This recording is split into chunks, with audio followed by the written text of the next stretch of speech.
చాలా చల్లగా ఉంది. అందుకని మిరపకాయ బజ్జీలు చేసుకుందామని అనిపిస్తుంది. చాలా మంది ఏమంటారంటే మిరపకాయ బజ్జీలు వేడి అంటారు, అందులో శనగపిండి వాతం అంటారు. కానీ కాదు, ఈ దీంట్లో కూడా ఈ మిరపకాయల్లో కూడా ఏసీ B6 విటమిన్లు ఉన్నాయి, మెటబాలిజం ఉంది, రోగ నిరోధక శక్తి ఉంది. మళ్ళీ ఈ శనగపిండిలో కూడా ఫైబర్, కాల్షియం, మెగ్నీషియం ఉంది. ఇందులో కూడా B1 B6 విటమిన్లు ఉన్నాయి. మనం ఈ మిరపకాయ బజ్జీలు చేసుకునేటప్పుడు ఇంకా మనకి ఏం ప్రయోజనాలు ఉన్నాయో అవి కూడా చూద్దాము. మీరు వస్తే పదండి, అందరూ సరదాగా బజ్జీలు చేసుకుందాం. మిరపకాయ బజ్జీలకు కావాల్సిన పదార్థాలు: శనగపిండి ఒక గిన్నె నిండా తీసుకున్నాను, కొన్ని మిరపకాయలు తీసుకున్నాను, పచ్చిమిరపకాయలు, కొద్దిగా కొబ్బరి, నానబెట్టిన చింతపండు ఒక నిమ్మకాయ సైజు అంత తీసుకున్నాను, వాము శుభ్రంగా కడిగి తీసుకున్నాను. ఇప్పుడు ఇవన్నీ కలిపి మనం ఎలా చేయాలో తయారు చేసే విధానం మీకు చూపిస్తాను. ఇప్పుడు మిక్సీ బౌల్ తీసుకున్నాను, ఇందులో ఒక 2 చెంచాలు శనగపిండి వేసుకోవాలి. తర్వాత కొబ్బరి ముక్కలు వేసుకోవాలి, వాము వేసుకోవాలి. తర్వాత మనము నానబెట్టిన చింతపండు ఉంది కదా, ఇది కూడా వేసుకోవాలి. ఇప్పుడు ఇందులో కొంచెం సాల్ట్ వేసి గ్రైండ్ చేసి మీకు చూపిస్తాను.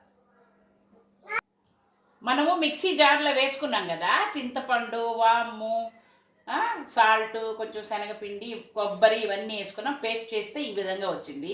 ఈ చింతపండులో కూడా సి విటమిన్ ఉంది, తర్వాత కొబ్బరిలో ఫైబర్ ఉంది, వాములో కూడా యాంటీ ఆక్సిడెంట్స్ ఉంటాయి, అంటే రోగ నిరోధక శక్తి. దీంట్లో కూడా మనకి మేలు చేసే గుణాలు ఉన్నాయి, ఔషధ గుణాలు ఉన్నాయి. ఇప్పుడు దీన్ని మనం మిరపకాయలకు స్టఫ్ చేసుకోవాలి. మిరపకాయలు ఏం చేద్దాం, మిరపకాయని ఈ విధంగా చీల్చాలి. మనం ఘాటు పెట్టి చీల్చి ఈ లోపల గింజలు ఉన్నాయన్నీ తీసేయాలి. ఈ విధంగా తీసేసి ఆ విధంగా పెట్టుకోవాలి. నేను టైం సేవ్ అవుద్దని అన్ని మిరపకాయలు ముందే ఘాట్లు పెట్టుకొని గింజలు తీసేసి రెడీగా పెట్టుకున్నాను. ఇప్పుడు ఇవన్నీ రెడీ ఉన్నాయి కదా, ఆయిల్ వేసాను. ఈ ఆయిల్ కాగుతుంది. ఈ లోపల మనం మిరపకాయలన్నీ స్టఫ్ చేసుకొని పిండి కలుపుకుందాం. ఒక మిరపకాయ తీసుకొని మనం ఘాటు పెట్టాం కదా, ఈ విధంగా అన్నిటినీ మనం స్టఫ్ చేసుకోవాలి. మిరపకాయ లోపల అన్నిటినీ స్టఫ్ చేసుకొని రెడీగా పెట్టుకోవాలి. ప్రతి మిరపకాయ కూడా మనం ఇలా ఓపెన్ చేసి ఈ విధంగా ఈ తయారు చేసుకున్నది దీనంతా ఈ మెటీరియల్ని మనం స్టఫ్ చేసుకోవాలి. ఈ విధంగా అన్ని మిరపకాయలు స్టఫ్ చేసుకుందాం. తిందాం. మనము మిక్సీలో పేస్ట్ చేసుకున్న మసాలా అంతా ఈ విధంగా మిరపకాయల్లో నేను స్టఫ్ చేశాను. ఇప్పుడు వేరే బౌల్ తీసుకొని కొంచెం వాటర్ వేసి ఇందులో 1 స్పూను సాల్ట్ వేయాలి, 1 చిటికుడు సోడా, తినే సోడా, మనం దోశల్లో వేసుకుంటాం కదా, ఆ సోడా చిటికుడు వేయాలి. ఇప్పుడు ఈ పిండిని ఇది బాగా ఈ సాల్ట్, సోడా బాగా కలపాలి. ఆ తర్వాత ఈ పిండిని మనం ఇందులో వేసేసుకోవాలి. శనగపిండి. ఇప్పుడు ఇందులో మనము వాటర్ వేసుకొని బజ్జీకి అనుకూలంగా కలుపుకోవాలి. కలిపి చూపిస్తా. పిండి కలిపాను, స్టఫ్ చేసుకున్న మిరపకాయలు కూడా ఉన్నాయి. ఇప్పుడు మనం ఫ్రై చేసే విధానం చూద్దాము. నూనె వేడెక్కింది. ఇప్పుడు మనము బజ్జీలు చేసుకుందాము. మనము కలిపిన పిండిలో ఈ మిరపకాయని ఈ విధంగా ముంచాలి, డిప్ చేసి దీన్ని నూనెలో వేయాలి.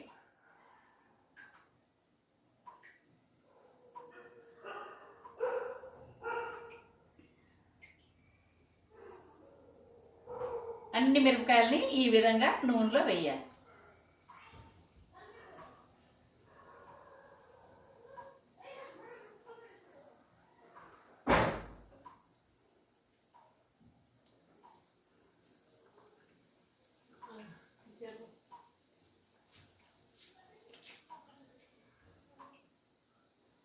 మనం అన్ని మిరపకాయల్ని ఈ విధంగా నూనెలో వేయాలి. ఇవి వేగనిద్దాం,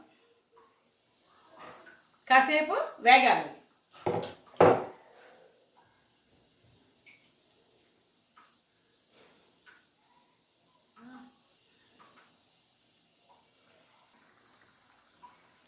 బజ్జీలు ఒకవైపు వేగాయి. ఇప్పుడు మనం వీటిని తిరగేద్దాం.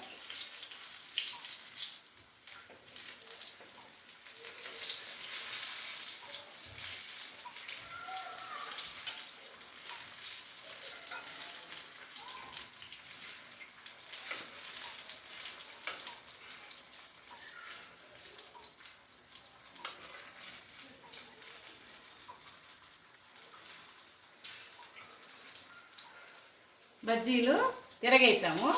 ఇటువైపు కూడా యాగనిద్దాం.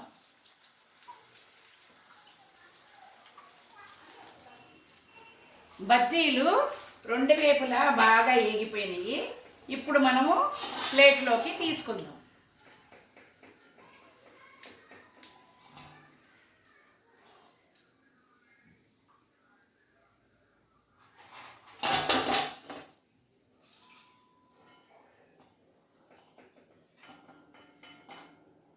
మిరపకాయ బజ్జీలు ఒక వాయి అయిపోయింది. ఇప్పుడు మళ్ళీ మనము రెండో వాయి ఇందాకట్లాగే ఇందులో పిండిలో డిప్ చేసి మనము నూనెలో వేసుకోవాలి.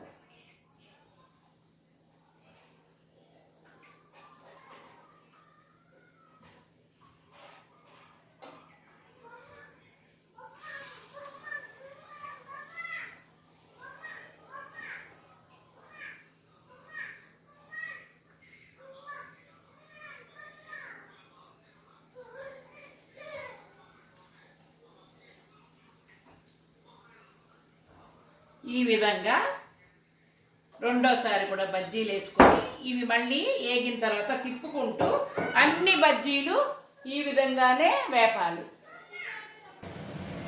చూసారా, మనం తయారు చేసుకున్న బజ్జీలు పెద్ద ప్లేట్ నిండా వచ్చాయి. మన ఇంట్లో అందరం కూర్చొని తిన్నా కూడా సరదాగా సరిపోతాయి. కాబట్టి దీన్ని మనము ప్లేట్లో సర్వ్ చేసుకొని ఎలా తినాలో చూపిస్తాను. మనం తయారు చేసుకున్న బజ్జీలు ప్లేట్లోకి ఒక 4 తీసుకున్నాను. అందులో ఒక టమాటా సాసు, తరిగిన ఉల్లిపాయలు తీసుకున్నాము. వీటితో తింటే ఎమ్మీ ఎమ్మీగా చాలా బాగుంటుంది. నేను ఇప్పుడు టేస్ట్ మా మనవడికి చూపిస్తాను. లియాష్, ఎక్కడున్నావు? నీకు ఇష్టమైన మిరపకాయ బజ్జీలు చేశాను. చెప్పు, తిని ఎలాగున్నాయో. తీసుకో, ఒక బజ్జీ తీసుకో.